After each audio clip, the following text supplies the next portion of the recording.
Assalamualaikum warahmatullahi wabarakatuh. Adakah semua agama di dunia ini adalah sama?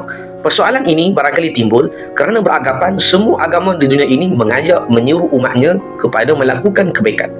Hakikatnya, Islam adalah agama yang mengiktiraf akan kewujudan agama-agama lain. Namun demikian, Islam tidak mengiktiraf akan kebenaran semua agama kecuali kebenaran hanya pada agama Islam. Hal ini dapat dilihat sebagaimana firman Allah Subhanahu wa taala dalam surah Ali Imran ayat 19. Firman Allah Azza wa Jalla, "Inna ad-dina 'indallahi Islam." Sesungguhnya agama yang paling benar di sisi Allah Subhanahu wa taala adalah agama Islam.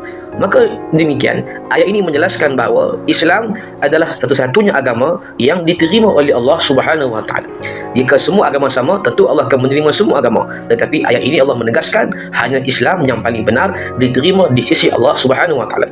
Yang kedua, Allah Subhanahu wa taala juga menegaskan di dalam Al-Quran, kepada sesiapa yang mencari selain agama Islam, maka tidak diterima akan amalannya. Bahkan pada hari akhirat, golongan ini diletakkan sebagai di kalangan orang-orang yang rugi.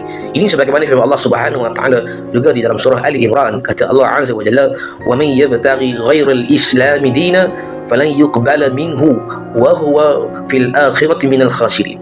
Yang bermaksud, sesiapa yang mencari selain daripada agama Islam, maka sama sekali tidak akan diterima daripadanya. Bahkan kata Allah juga, wa huwa fil akhirah, apabila mereka ini pada hari akhirat, minal khasirin, tergolong daripada kalangan orang-orang yang rugi. Ini bermakna, kalaulah seseorang beramal soleh, melakukan kebaikan, tetapi tidak beriman kepada Allah Subhanahu wa taala, tidak mentaati perintah Allah, tidak memeluk Islam sebagai agamanya, maka tidak ada dikira sebagai kebajikan di sisi Allah Subhanahu wa taala. Yang ketiga, untuk kita menyatakan bahawa semua agama adalah sama, tidak benar sama sekali, kerana di dalam Islam hanya ada dua. Pertama disebut mukmin, yang kedua disebutkan sebagai kafir. Mukmin adalah orang yang taat kepada Allah, lawan kepada mukmin adalah kafir, yakni orang yang ingkar akan perintah Allah Subhanahu wa taala. Dan jika kita kata semua agama sama, tentu tidak akan wujud istilah kafir.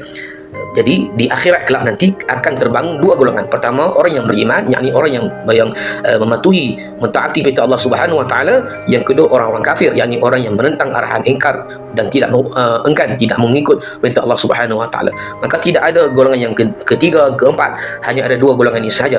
Maka dapat dilihat hanya yang beriman sahaja kepada Allah diterima dan mendapat balasan yang baik. Sebaliknya, mereka yang berlawanan kepada orang yang beriman, yakni kafir, akan mendapat balasan yang buruk. Maka tidaklah benar sama sekali jika kita beranggapan semua agama adalah sama. Mudah-mudahan kita dapat pencerahan. Wallahu a'lam.